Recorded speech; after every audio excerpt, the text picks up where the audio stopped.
हरियाणा में विधानसभा के चुनाव चल रहे हैं। सियासी पार्टियां अपनी अपनी चुनावी तैयारियों में लगी हुई हैं। सभी राजनीतिक दलों का एक ही मकसद है हरियाणा की सत्ता प्राप्त करना। अगले कुछ दिनों में सभी पार्टियों के बड़े नेता बड़ी बड़ी रैलियां, रोड शो और भाषण करते हुए दिखाई देंगे। प्रधानमंत्री नरेंद्र मोदी ने अपनी चुनावी सभाओं की शुरुआत कुरुक्षेत्र से कर दी है और कुछ दिनों में कांग्रेस के नेता राहुल गांधी भी मैदान में रैलियां करते हुए दिखाई देंगे। ऐसे में बसपा ने इंडियन नेशनल लोक दल से गठबंधन करके भाजपा और कांग्रेस की नींद उड़ा दी है।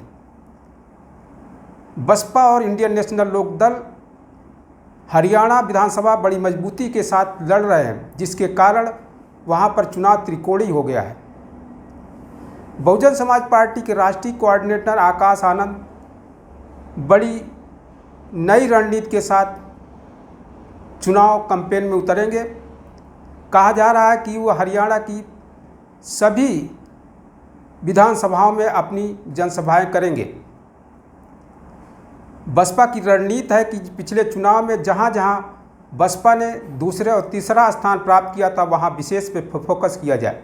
13 सीटें हरियाणा में ऐसी थीं जहां पर बसपा ने 10 से 28% तक को वोट प्राप्त किए थे और 6 सीटें ऐसी थी जहां 5 से 10% तक वोट प्राप्त किए थे। इन सीटों पर बसपा विशेष फोकस कर रही है और यह सीटें हैं पृथला में जहां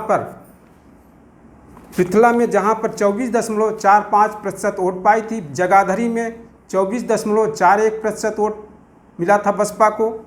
नारायणगढ़ में 21.87, हथीन में 20.62, तिगांव में 19.82 और जुलाना में 17.95% वोट बसपा को प्राप्त हुए थे। असंध में 16.53, सफी 2 में 12.32, जींद में 10.47 और सढ़ौरा में 10.5% बसपा को वोट मिले थे। हरियाणा में 2 पार्टियां और 2 गठबंधन चुनाव लड़ रहे हैं। भाजपा में बगावती सुर के कारण उसकी कमज़ोर स्थिति बताई जा रही है। कांग्रेस में गुटबंदी के कारण 3 धड़ों में बटा हुआ है। एक शैलजा कुमारी का गुट है, भूपेन हुड्डा का और रणदीप सुरजेवाला, 3 गुटों में वहां पर कांग्रेस बट गई है। हरियाणा में एक और गठबंधन चुनाव लड़ रहा है। दुष्यंत चौटाला की जेजेपी पार्टी और आज़ाद समाज पार्टी की गठबंधन हरियाणा में है। हरियाणा में आज़ाद समाज पार्टी का कोई भी जनाधार नहीं है, लेकिन दुष्यंत चौटाला पिछले चुनाव में 10 सीट प्राप्त किए थे और भाजपा के साथ सरकार में उप मुख्यमंत्री थे। 6 महीने पहले उन्होंने भाजपा से